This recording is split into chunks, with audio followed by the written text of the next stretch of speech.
बिस्मिल्लाहिर्रहमानिर्रहीम। अस्सलाम वालेकुम वीवर्स। आज मैं आप लोगों के साथ बनाना आइसक्रीम की रेसिपी शेयर करूंगी। यह आइसक्रीम बहुत ही कम इंग्रेडिएंट से बनाऊंगी मैं। इधर मैंने केले लिए हैं, ये तकरीबन 1.5 दर्जन केले हैं। चैनल पे नए हैं तो सबसे पहले इसे सब्सक्राइब कर दें और वीडियो अच्छी लगे तो लाइक भी कीजिएगा और बेल आइकन को भी प्रेस करना मत भूलिएगा। और फेसबुक से देख रहे हैं तो फिर मेरे पेज को फॉलो करना मत भूलिएगा और लाइक भी कर दीजिएगा वीडियो को। केले पील करके तो इनकी हम कटिंग कर लेंगे और फिर इसे फ्रीज़ करेंगे। फ्रीज़ करने का ये फ़ायदा होगा कि आपका जब भी आइसक्रीम खाने का दिल करे आप ये निकालें, इनको ग्राइंड करें और 2 घंटे के लिए दोबारा से फ्रीज़ करें और फिर मज़ेदार सी आइसक्रीम एंजॉय करें। सारे केलों की कटिंग कर ली है। अब मैं इन्हें एक ट्रे में निकाल लूँगी और फिर इसे फ्रीज़ करने के लिए रख दूँगी। कवर करके इसे तो फ्रीज़ कर दूँगी। ये देखें, ये मैंने फ्रीज़ कर लिया था। अब मैंने इन्हें बाहर निकाल लिया है और इसे अब मैं ग्राइंड करूँगी। ग्राइंड करने के लिए मैंने इसे जग में डाल लिया है। तो अब मैं इसमें डाल रही हूँ 1 चम्मच शहद का। ये मैंने आधे अब ग्राइंड करने हैं और आधे मैं दूसरी दफ़ा डालूँगी जग में, तो इसलिए मैंने 1 चम्मच शहद का अब डाला है और एक ही बाद में डालूँगी। अब मैं फ्लेवर के लिए आलमंड एसेंस डाला है, ये चंद ड्रॉप्स ही मैंने इसमें शामिल किए हैं।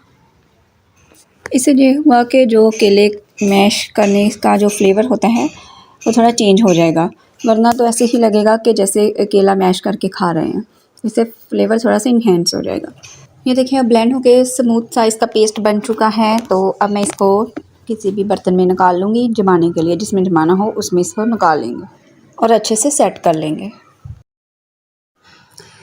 ये मैंने क्योंकि हाफ़ एक दफ़ा किए थे ग्राइंड, तो ये मैं डाल के तो फिर दूसरी हाफ़ फिर दोबारा से ग्राइंड कर लूँगी।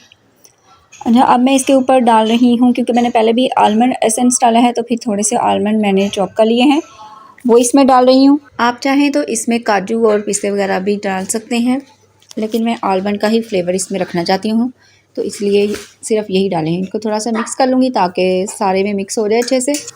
अब दूसरी दफ़ा जो ग्राइंड किया था उसको ऊपर डाल दिया है और इसको भी ऊपर डाल के तो अच्छे से सेट कर लेना है। और फिर इसके ऊपर मैं थोड़े से बादाम डाल रही हूँ। बस बाकी ये रेडी हो चुकी है। ये अच्छे से इधर इसके ऊपर फैला देने हैं, थोड़े से मिक्स कर दूँगी ताकि ये भी अंदर तक इनका फ्लेवर आए जब हम खाएं तो।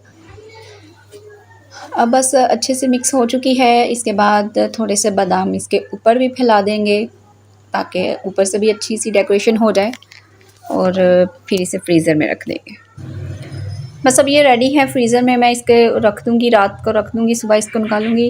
ये देखें, ये मैंने रात भर रख दी थी, तो अगर आप 3-4 घंटे में भी ये जम जाएगी। अगर आप दिन को भी रखना चाहें तो 3-4 घंटे काफ़ी होंगे इसको जमाने के लिए।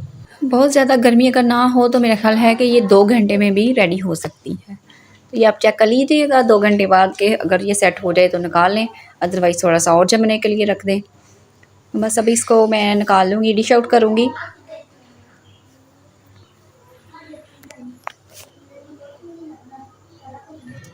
गर्मियों के मौसम में वैसे भी हर चीज़ ठंडी ठंडी ज़्यादा अच्छी लगती है, तो ये आइसक्रीम तो बहुत ही मज़ा देती है गर्मियों के मौसम में। तो बनाइएगा ज़रूर और मुझे कमेंट में बताइएगा कि मेरी वीडियो आपको कैसी लगी।